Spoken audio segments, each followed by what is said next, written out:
To be followed by Stephen Kerr. Up to 4 minutes, please, Ms Minto. Thank you, Presiding Officer. I too would like to pass my congratulations on to Meghan Gallacher for getting this important subject debated in Holyrood and wish her well in her maternity leave.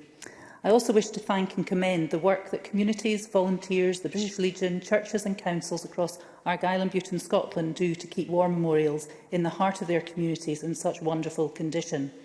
In St Andrews, as a Brownie and guide, I took part in many Remembrance Day services in Holy Trinity Church, the minute silence, the parade to the War Memorial and the wreath laying. I'd been told about the wars and the sacrifice, but it wasn't until Easter 1982, when a family holiday to the battlefields of northern France coincided with the Falklands War, that the Remembrance Day became much more meaningful.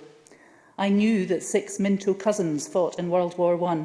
3 survived, my great-uncle Rab being one who on his return studied for the ministry. Of the cousins who didn't come home, 2 are buried in different cemeteries in Popperinge, 1 from East Lothian and 1 from Australia, closer together in death than they were in life. I was able to pay my respects to these 2 men when I attended World War 100 commemorations in 2017 in Ypres and Tynecott. Families there joined together in remembrance, as the motion says, of the young men and women who paid the ultimate sacrifice for their countries, so that everyone today, irrespective of their background, can equally enjoy freedom from tyranny and oppression. Like communities across Scotland and Argyll and Bute, Islay has its war memorials and Commonwealth War Commission graveyards. Memorials in remembrance to locals lost, sailors washed up on its shores, and 1 grave of an American soldier, Roy Muncaster. In February 19, the troopship Tuscania was torpedoed in the North Channel between Islay and Ireland. Almost 200 men were lost, with many being swept onto Islay, and those who did not survive were buried there. After the war, those American soldiers were repatriated either to their homes, to Arlington Cemetery or to Brookwood, south of London, except for Roy Muncaster. His family wanted him to remain where he'd been laid to rest. They knew he would be looked after by the Islay folk. He is.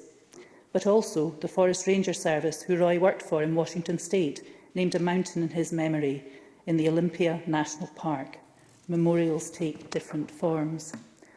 Islay's war memorials contain names of the fallen in World War II and other conflicts, and in 2018, support from the Scottish Government allowed us to clean and keep the war memorials in great form.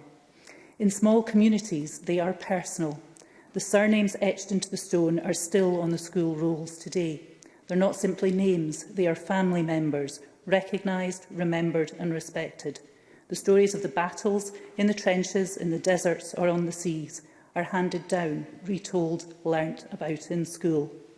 Presiding Officer, I struggle to understand why anyone would vandalise or desecrate a war memorial or a gravestone. I wonder, do we not do enough to ensure the stories behind the names are told? Yes, punishment should fit the crime, and I welcome that.